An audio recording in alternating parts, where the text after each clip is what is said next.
بسم اللہ الرحمن الرحیم۔ السلام علیکم دوستو، دنیا بھر کی خبروں میں آج آپ سنیں گے، لیکن اس سے پہلے اگر ہو سکے تو لائک اور سبسکرائب کا بٹن ضرور دبا لیں، شکریہ۔ 100 جنگی طیارے اور 120 بحری جہاز روسی جارحیت کا مقابلہ کرنے کے لیے تیار ہیں۔ نیٹو۔ امریکہ کا اپنی افواج یوکرائن میں نہ اتارنے کا ایک بڑا اعلان۔ کون ہے جو ہمارا ساتھ دے؟ یوکرائنی صدر کی دہائی۔ یاد رکھو کہ نیٹو کے ایک رکن پر حملہ نیٹو کے تمام اراکین پر حملہ ہوگا۔ امریکہ۔ یوکرائن کی 11 ایئر بیسز سمیت 70 سے زائد فوجی تنصیبات تباہ۔ روس۔ یوکرائن پر حملے کے سوا کوئی چارہ نہیں تھا، روس عالمی معیشت کا حصہ رہنا چاہتا ہے۔ صدر پیوٹن۔ روس بمقابلہ یوکرائن دونوں ملکوں کی عسکری قوت کا جائزہ۔ روس کا یوکرائن پر حملہ ناقابل قبول ہے۔ رجب طیب اردوان۔ روس یوکرائن کے ساتھ 2 شرائط پر مذاکرات کے لیے تیار۔ روسی صدر کا نبی کریم صلی اللہ علیہ وآلہ وسلم کے ساتھ محبت کے جذبے کا احترام کرتے ہیں۔ وزیر اعظم عمران خان۔ تو آئیے چلتے ہیں اب خبروں کی تفصیل کی جانب۔ یورپی فوجی اتحاد نیٹو نے کہا ہے کہ وہ روسی جارحیت کا مقابلہ کرنے کے لیے 100 جنگی طیارے اور 120 بحری جہاز کو ہائی الرٹ کر دیا گیا ہے۔ نیٹو چیف نے مزید کہا کہ اپنے اتحادیوں کو بچانے کے لیے بحر روم میں نیٹو افواج کے 120 جنگی جہاز بھی موجود ہیں۔ دوستو، یاد رہے کہ نیٹو اور امریکہ واضح کر چکے ہیں کہ وہ اپنی افواج کو یوکرائن نہیں بھیجیں گے۔ یوکرائن چونکہ یورپی یونین اور نیٹو کا رکن ملک نہیں ہے، لہٰذا یورپی اور امریکی افواج یہاں براہ راست مداخلت نہیں کر سکتی۔ امریکہ اور یورپ کے اتحادیوں نے نیٹو کے مشرقی رکن ممالک میں پہلے ہی ہزاروں فوجی تعینات کر دیے ہیں اور فوجی دستوں کو تیار رہنے کی ہدایات جاری کر دی ہیں۔ نیٹو نے روس سے کارروائی فوری ختم کرنے کا مطالبہ کیا ہے اور کہا ہے کہ روس طاقت کی مدد سے تاریخ تبدیل کرنا چاہتا ہے۔ یوکرائن سے اس کی آزادی اور خود مختاری چھین رہا ہے۔ نیٹو نے اپنے اتحادی کی سرزمین کے دفاع کے لیے اپنے فوجی کمانڈروں کو تیاریوں میں بھرپور تیزی لانے کا کہہ دیا ہے۔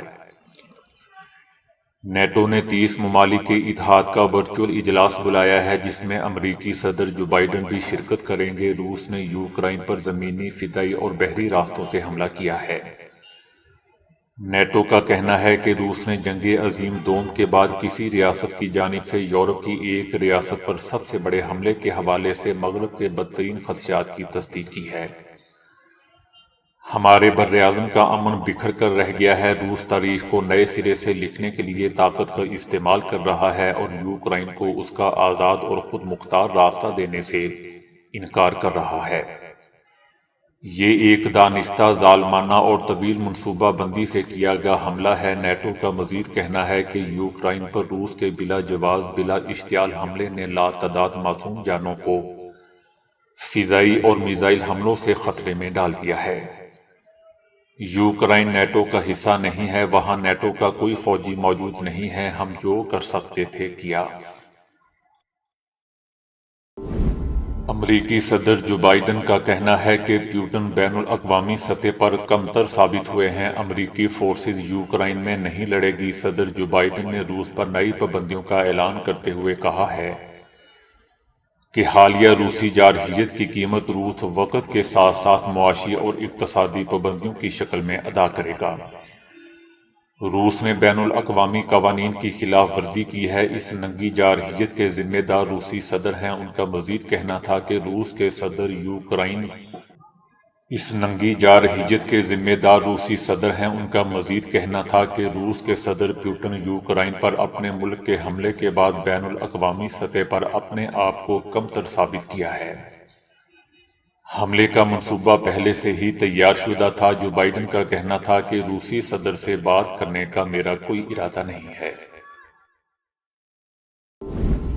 یوکرائن کے صدر نے دہائی دی ہے کہ کون ہے جو ہمارا ساتھ ہے۔ یوکرائنی صدر نے کہا کہ یوکرائن کو اکیلا چھوڑ دیا گیا ہے، اب کون ہے جو ہمارا ساتھ دے۔ کیونکہ ہمیں دور تک کوئی دکھائی نہیں دے رہا۔ نیٹو رکن بنانے کی گارنٹی دینے والے خوف زدہ ہیں۔ انہوں نے کہا کہ روس اور یورپ کے درمیان آہنی دیوار گر رہی ہے، جبکہ روسی حملوں میں فوج اور شہری دونوں اہداف پر ہیں۔ کیف کے حالات دوسری جنگ عظیم جیسے ہو گئے ہیں۔ انہوں نے کہا کہ 1941 میں دوسری عالمی جنگ میں نازی جرمنی نے دارالحکومت پر حملہ کیا تھا، اور نازی جرمنی نے جب کیف پر حملہ کیا تب ایسے ہی حالات تھے، اور ماضی میں ان حملوں کو شکست دی اور اب وہ اسے بھی شکست دیں گے۔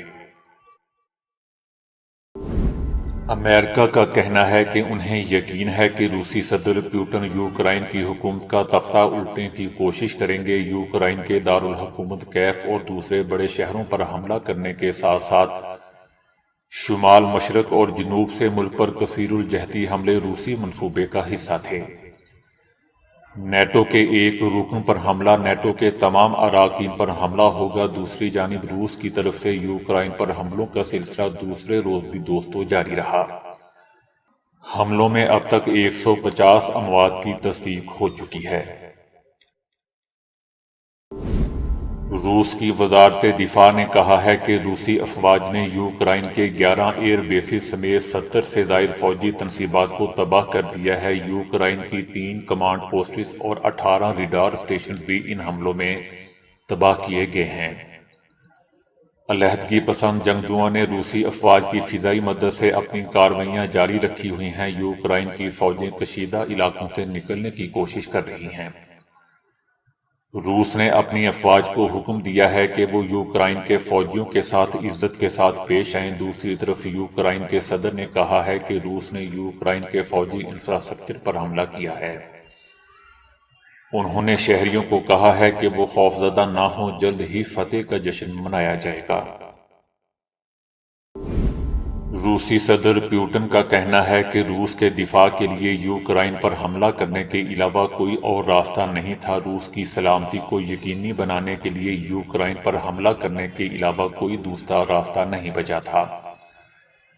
جو کچھ ہو رہا تھا اس نے ہمارے پاس کوئی چارہ نہیں چھوڑا تھا۔ روس عالمی معیشت کا حصہ رہنا چاہتا ہے اور اسے نقصان پہنچانے کا کوئی منصوبہ نہیں ہے۔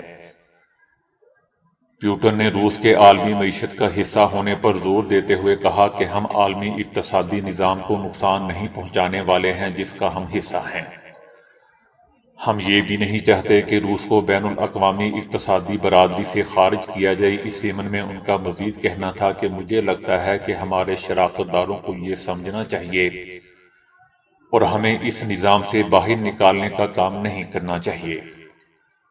یاد رہے دوستو کہ روس کے یوکرائن پر حملے کے بعد عالمی برادری بشمول مغربی ممالک کی جانب سے شدید تنقید کا نشانہ بنایا جا رہا ہے۔ اس جنگ کے سبب پیوٹن کو ہٹلر سے تشبیہ دی جا رہی ہے۔ دنیا کی دوسری بڑی قوت روس اور دوسری طرف ایک چھوٹا سا ملک یوکرائن جس کا شمار دنیا کی عسکری طاقتوں میں 22ویں نمبر پر ہوتا ہے۔ روس کے سامنے یوکرائنی فوج آٹے میں نمک کے برابر ہے۔ 29 لاکھ روسی فوجیوں کا صرف 11 لاکھ فوج رکھنے والے ملک سے ہے۔ فضائی قوت میں بھی یوکرائن روس کے سامنے کچھ نہیں ہے۔ روس کے پاس 2000 جنگی طیارے اور 544 ہیلی کاپٹرز ہیں۔ یوکرائن کو صرف 98 جنگی طیاروں اور 34 ہیلی کاپٹرز کی مدد حاصل ہے۔ عسکری گاڑیوں کے معاملے میں بھی زمین آسمان کا فرق ہے۔ روس کے پاس 12,240 ٹینک جبکہ 30,000 سے زیادہ بختر بند گاڑیاں ہیں۔ یوکرائن کے پاس صرف 2500 کے قریب اور 12,303 بختر بند گاڑیاں ہیں۔ روس کی 7,500 سے زیادہ توپوں کا رخ یوکرائن کی جانب ہے جبکہ یوکرائن کے پاس صرف 2,000 توپیں ہیں، اور سب سے اہم یہ کہ روس کا مقابلہ ایک غیر ایٹمی طاقت سے ہے۔ روس کے پاس 6,000 سے زیادہ مختلف جوہری ہتھیار ہیں۔ ترکی کے صدر رجب طیب اردوان نے کہا ہے کہ روس کا یوکرائن پر حملہ ناقابل قبول ہے، اسے مسترد کرتے ہیں۔ علاقائی سالمیت کے لیے ترکی یوکرائن کی حمایت کرتا ہے۔ انہوں نے کہا کہ میں نے اپنا حمایتی پیغام یوکرائنی صدر تک پہنچا دیا ہے۔ دوسری طرف روس نے یوکرائن کا ایئر ڈیفنس نظام تباہ کرنے کا بھی دعویٰ کیا ہے جبکہ یوکرائنی فوج کے سپریم کمانڈر ان چیف نے روسی فوجیوں کو زیادہ نقصان پہنچانے کا حکم دیا ہے، جبکہ یوکرائنی فوج نے مشرق میں 50 روسی فوجی مارنے اور 6 روسی فوجی طیارے مار گرانے کا دعویٰ کیا ہے۔ دوسری طرف امریکی صدر جو بائیڈن کی جانب سے روس کے خلاف نئی پابندیاں لگانے کا اعلان کیا گیا ہے۔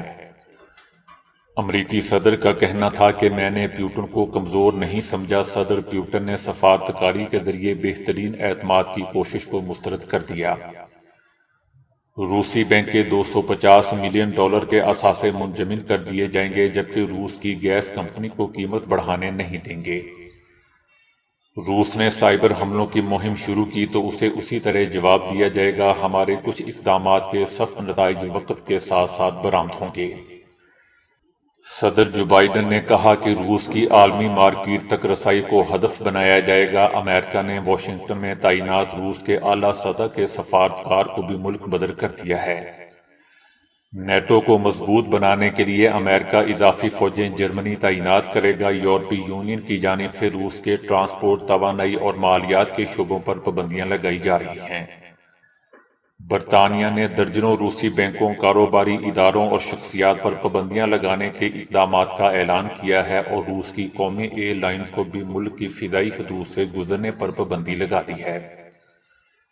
ادھر کینیڈا نے روس کا برآمدات کا اجازت نامہ بھی منسوخ کر دیا ہے۔ روس نے کہا ہے کہ روس یوکرائن میں اس وقت جاری روسی فوجی کارروائی کے حوالے سے کیف کے ساتھ ہتھیار ڈالنے کی شرائط پر بات چیت کے لیے تیار ہے۔ روسی صدر پیوٹن یوکرائنی صدر سے مذاکرات کے لیے تیار ہیں، لیکن اس کے لیے یوکرائن کو غیر جانبدار رہنے کی ضمانت اور ہتھیار ڈالنے کا وعدہ کرنا ہوگا۔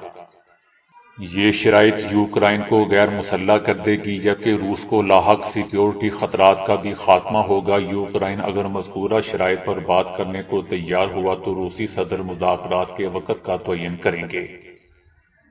روسی صدر کی جانب سے تمام فیصلے لیے جا چکے ہیں اور اہداف حاصل کیے جائیں گے، جبکہ آپریشن کے اپنے اہداف ہیں، انہیں حاصل کرنا ضروری ہے۔ روس نے یہ پیشکش کی ہے کہ روس فوجی کارروائی روک سکتا ہے اگر یوکرائن مطالبات ماننے کو تیار ہیں۔ وزیر اعظم عمران خان نے کہا ہے کہ تخریب کاری کا اسلام سے کوئی تعلق نہیں ہے۔ انہوں نے یہ بات روس کے گرینڈ مفتی سے بات چیت کے دوران کہی۔ وزیر اعظم عمران خان نے روس میں گرینڈ مسجد اور اسلامک سینٹر کا دورہ کیا۔ وزیر اعظم عمران خان اور روس کے گرینڈ مفتی کے درمیان اسلامو فوبیا پر بھی گفتگو ہوئی۔ وزیر اعظم نے کہا کہ روس میں 2000 مساجد ہیں۔ میری اسلامو فوبیا سے متعلق صدر پیوٹن سے تفصیلی بات چیت ہوئی ہے۔ وزیر اعظم کا کہنا تھا کہ روسی صدر کا نبی کریم صلی اللہ علیہ وآلہ وسلم کے ساتھ امہ کی محبت کے جذبے کا احترام تحسین کے لائق ہے۔ دوسری طرف وزیر داخلہ شیخ رشید احمد کا کہنا ہے کہ تحریک عدم اعتماد میں کوئی جان نہیں ہے، خرید و فروخت کا بازار گرم ہے اور نواز شریف نے خرید و فروخت کی ذمہ داری آصف علی زرداری کو دے دی ہے۔ سارے مفاد پرست اکٹھے ہو رہے ہیں۔ اپوزیشن کو عمران خان کا علم نہیں ہے۔ عمران خان ایسا پتہ کھیلیں گے کہ یہ سب نیست و نابود ہو جائیں گے۔ عدم اعتماد کی ناکامی کے بعد عمران خان اور زیادہ چیلنج ثابت ہوں گے۔ اپوزیشن نے نام لے کر اداروں کو گالیاں دی، بکنے اور بکنے والے کسی کو شکل دکھانے کے قابل نہیں رہیں گے۔ اپوزیشن والے ہر اس گھر میں خیرات مانگنے جا رہے ہیں جو ان کے دل کو کھٹکتا تھا۔ سیاست میں خرید و فروخت کا بازار شروع ہوا تو جھاڑو پھر جائے گا۔ جو کہتے تھے کہ ووٹ کو عزت دو، ووٹ کو گھڑے میں ڈالنے کی کوشش کر رہے ہیں۔ میرا عمران خان کو سیاسی مشورہ ہے کہ جہانگیر ترین سے بات کریں۔ تیسری طرف شہباز شریف کا کہنا ہے کہ تحریک عدم اعتماد پاکستان کے 22 کروڑ عوام کی خواہش ہے۔ عوام تنگ آ چکے ہیں، مہنگائی آسمان سے باتیں کر رہی ہے۔ شہباز شریف کا مزید کہنا تھا کہ جس طرح بھنگ پینے والے کو بھنگ پینے کی عادت پڑ جاتی ہے، مجھے عوام کے پیسے بچانے کی عادت پڑ گئی تھی۔ کم ترین بولی میں صاف پانی کے ٹھیکے دیے اور یہ جرم صرف عوام کے لیے کیا۔ شہباز شریف نے کہا کہ نیب اور نیازی گٹھ چوٹ سے بے گناہ لوگوں کو گرفتار کیا جا رہا ہے۔ نیب بے گناہ لوگوں کو کہتا ہے کہ شہباز شریف کے خلاف بیان دو، آپ کو چھوڑ دیں گے۔ انہوں نے کہا کہ پاناما میں 10 ارب مانگنے والے اب عدالت ہی نہیں آ رہے۔ شہباز شریف کا مزید کہنا تھا کہ یہ سب میرے خلاف الٹے ہو گئے ہیں، لیکن ایک دھیلے کی کرپشن ثابت نہیں کر سکتے۔ ان کا کہنا تھا کہ قبر میں جانے کے بعد بھی میرے خلاف 1 روپے کی کرپشن ثابت ہو جائے تو قبر سے نکال کر تختہ دار پر لٹکا دیا جائے۔ ایک بڑی عمر والے شخص کو اپنے سے آدھی عمر والی خاتون سے شادی کرنا اس وقت مہنگا پڑ گیا جب خاتون نے مکان اپنے نام لکھوا کر عدالت سے علیحدگی کا مطالبہ کر دیا۔ سعودی عرب کی عدالت میں ایک بڑی عمر والے شخص نے، جس کے پاؤں کافی حد تک قبر میں تھے، اپنی بیوی کے خلاف مقدمہ دائر کیا ہے کہ اس نے دھوکے سے مکان اپنے نام لکھوا کر اب علیحدگی مانگ رہی ہے۔ بیوی نے معمر شخص سے عدم تحفظ کا اظہار کرتے ہوئے کہا تھا کہ آپ کے بچوں کو ہماری شادی پر اعتراض ہے، ہو سکتا ہے کہ آپ کے اس دنیا سے کوچ کر جانے کے بعد وہ مجھے گھر سے نکال دیں، لہذا آپ ایسا کریں کہ مکان میرے نام لکھ دیں۔ معمر شخص نے بتایا کہ جیسے ہی مکان کے کاغذات اہلیہ کے ہاتھ میں آئے، اس نے علیحدگی کے لیے عدالت سے رجوع کر لیا، جبکہ دوسری طرف خاتون کا کہنا ہے کہ اس نے فرط جذبات میں شادی کا فیصلہ کیا تھا، لیکن اب احساس ہو رہا ہے کہ دونوں کی عمر میں زمین اور آسمان کا فرق ہے، اس لیے علیحدگی چاہتی ہوں۔ مذکورہ معاملے پر قانونی ماہرین کا کہنا ہے کہ شوہر کا مقدمہ قانونی حیثیت سے عاری ہے، کیونکہ اس نے اپنے ہوش و حواس میں مکان بیوی کے نام منتقل کیا ہے، اس لیے اب کچھ نہیں ہو سکتا۔ ماہرین نے پودوں کو مختلف سینسر سے جوڑ کر انہیں ماحولیاتی اور موسمیاتی ڈیٹا ای میل کرنے کے قابل بنا دیا ہے۔ اس ضمن میں سب سے پہلے پالک کے پودے نے زبان کھولی ہے۔ پروفیسر مائیکل اسپرانو کہتے ہیں کہ پودے اپنی ذات میں تجزیاتی کیمیا دان ہوتے ہیں، ان کی جڑیں مستقل زمینی پانی جمع کرتی رہتی ہیں اور اسے پورے پودے تک پہنچاتی ہیں۔ پودوں کو ماحولیاتی آلودگی، موسم کے اتار چڑھاؤ اور آب و ہوا میں تبدیلی نوٹ کرنے کا سینسر بنایا جا سکتا ہے۔ ماہرین کے مطابق پودے اطراف سے بہت سارا ڈیٹا جذب کرتے رہتے ہیں، یہاں تک کہ وہ ماحولیاتی تبدیلیوں کو اچھی طرح نوٹ کر سکتے ہیں۔ ترکی میں بجلی سے چلنے والی تیز رفتار مسافر بس کا کامیاب تجربہ کر لیا گیا ہے، جس کی سب سے خاص بات یہ ہے کہ اس بس کو کسی ڈرائیور کی ضرورت نہیں ہوتی۔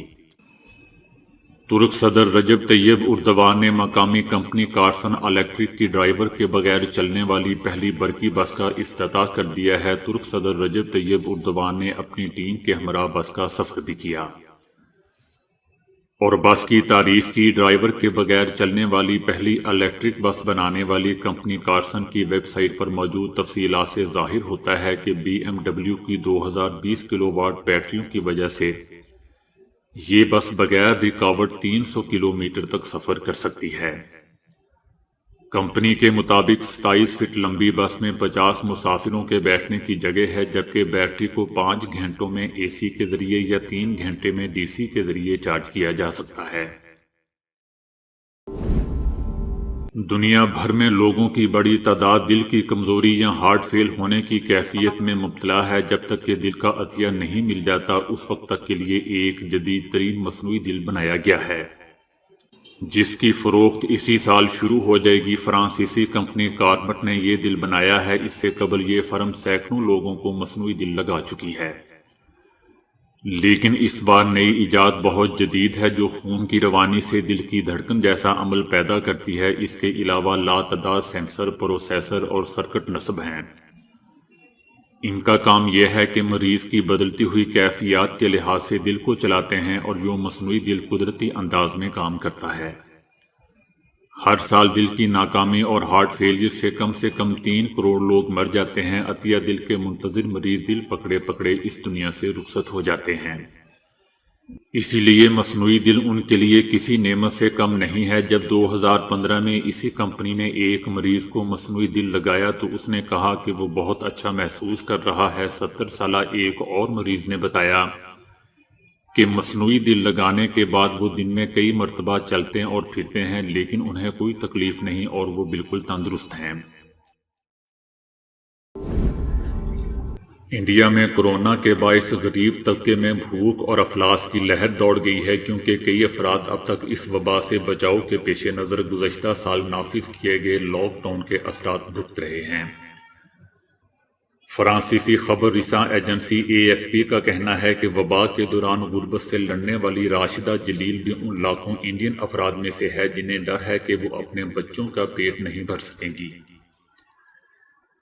40 سالہ راشدہ جلیل اور ان کے شوہر عبدالجلیل اور ان کے بچے روزانہ صرف ایک وقت کا ہی کھانا کھاتے ہیں۔ نئی دہلی کے اپنے چھوٹے سے گھر میں روٹی بناتے ہوئے راشدہ جلیل نے AFP کو بتایا کہ جب وہ لوگ بھوکے پیاسے ہوتے ہیں تو انہیں یہ سوچ کر پریشانی ہوتی ہے کہ اس حال میں ان کا گزارا کیسے ہوگا۔ جتنا بھی میرے شوہر کماتے ہیں ہم اس میں گزارا کر لیتے ہیں، جب وہ کافی نہیں ہوتا تو میں بھوکی ہی سو جاتی ہوں تاکہ اپنے بچوں کو کھلا سکوں۔ کورونا کی وبا کی وجہ سے لوگوں کا روزگار چھن جانا بھی انڈیا میں غربت کی وجہ بنا ہے۔ اعداد و شمار کے مطابق صرف اپریل میں 73 لاکھ سے زائد افراد اپنی نوکریوں سے ہاتھ دھو بیٹھے ہیں۔ دہلی میں حالیہ لاک ڈاؤن کے باعث عبدالجلیل کا کام خسارے کا شکار ہے، جس کی وجہ سے وہ اب رکشہ چلا کر گزر بسر کرنے پر مجبور ہے۔ پہلے وہ روزانہ کے حساب سے 500 انڈین روپے کما لیتا تھا اور اب یہ بات 100 روپے تک آن پہنچی ہے۔ انہوں نے بتایا کہ کچھ دن تو ایسے بھی ہوتے ہیں کہ میں کوئی پیسہ گھر نہیں لاتا۔